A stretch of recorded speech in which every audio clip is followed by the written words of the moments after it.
নমস্কার। গণশক্তির প্রথম পাতায় আজকে যে সমস্ত খবরগুলো জায়গা পেয়েছে তাদের মধ্যে প্রধান যেটি হেডলাইন পেয়েছে, পুলিশ কমিশনারের ইস্তফার দাবিতে রাতভর রাস্তায় জুনিয়র চিকিৎসকেরা। ত্রিস্তরীয় ব্যারিকেড, লোহার দেওয়াল বসানো হয়েছে। ব্যারিকেডের ওপারে মমতা ব্যানার্জি সরকারের পুলিশ, এপারে খোলা আকাশের নিচে রাস্তায় জুনিয়র ডাক্তাররা। বিকাল পেরিয়ে সন্ধ্যা, রাত, গভীর রাত পর্যন্ত চলছে লালবাজারের সামনে অবস্থান।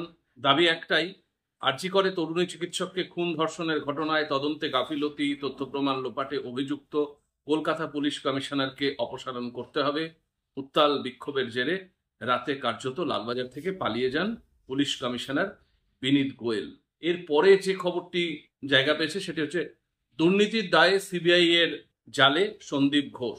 অবশেষে গ্রেপ্তার আরজি করের প্রাক্তন অধ্যক্ষ, মুখ্যমন্ত্রীর ঘনিষ্ঠ, গোটা রাজ্যের মানুষের ধিকৃত সন্দীপ ঘোষ। একই সঙ্গে আরজি করের আর্থিক দুর্নীতির ঘটনায় যুক্ত আরো 3 জনকে এদিনই রাতে গ্রেপ্তার করা হয়। এই পরিপ্রেক্ষিতে সেলিম বলেছেন, শুধু সন্দীপ নয়, ধরতে হবে এবার মাথাদেরও।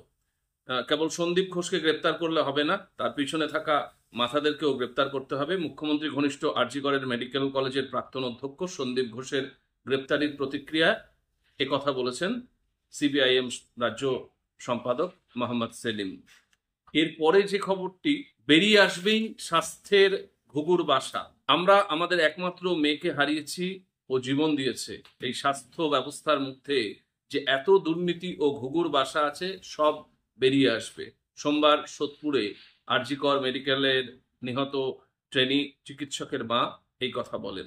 এর পরের যে খবরটি, হুমকি বিজেপি বিধায়কের, মসজিদে ঢুকে চুন চুনকে মুসলিম মারব। মসজিদে ঢুকে মুসলিমদের চুন চুন করে মারার হুমকি দিয়েছেন বিজেপি বিধায়ক নীতিশ রানে।